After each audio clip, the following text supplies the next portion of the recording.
Morning students, today our topic is judiciary chapter number 5 from Swix class 8.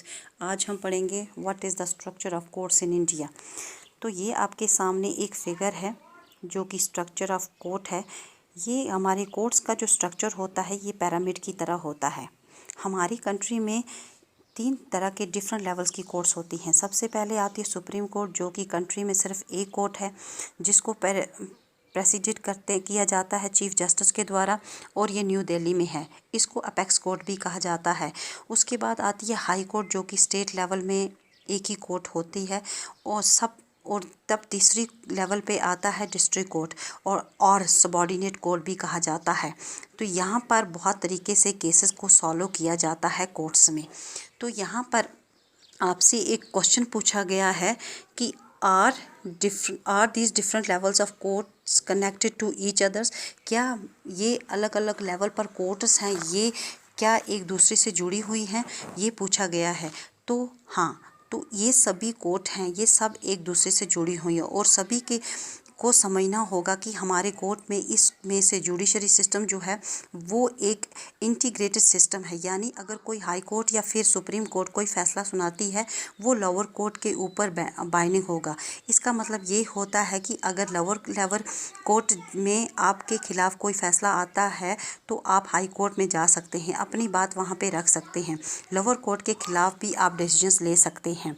अगर आपको लगता है कि आप कोर्ट ने आप सही फैसला नहीं दिया है या फिर आपके खिलाफ फैसला गया है, तो यहाँ पर एक एग्जांपल है, इसको हम समझ लेते हैं कि कैसे कोर्ट फैसला देती है और कैसे हम उसके खिलाफ अपील दायर कर सकते हैं। अब एक एग्जांपल जो दी है जिसमें कि एक केस दिया हुआ है state versus Laxman Kumar and others. ये केस 1985 में लड़ा गया था लोअर कोर्ट से लेकर सुप्रीम कोर्ट तक। केस ये है कि फरवरी 1980 में लक्ष्मण कुमार ने एक लड़की के साथ शादी की जो कि 20 साल की थी, जिसका नाम सुधा गोयल था। वो एक फ्लैट में रहते थे दिल्ली में, जहां पर लक्ष्मण का भाई और उसकी मां भी रहते थे। 2 दिसंबर 1980 में सुधा की मौत एक हॉस्पिटल में जलने की वजह से हो जाती है। सुधा के घर वालों ने ट्रायल कोर्ट में केस किया। अब हेयरिंग की शुरुआत हुई तो उसके नेबर्स को विटनेस के तौर पर बुलाया गया। उसने कहा कि सुधा को उसने 1 दिसंबर को चीखते हुए सुना और उसके बाद वो लक्ष्मण के फ्लैट पर गए और वहाँ पर देखा कि उसकी यानी सुधा की साड़ी में आग लगी हुई है और वो जल रही है और उन्होंने आग को बुझाया ब्लैंकेट के ज़रिए। तो सुधा ने उनको कहा कि जो उसकी सासू माँ है शकुंतला, उसने सुधा के ऊपर केरोसिन ऑयल डाला और उसके बाद उसके पति लक्ष्मण ने आग लगाई और आग लगने की वजह से उसकी मौत हो गई।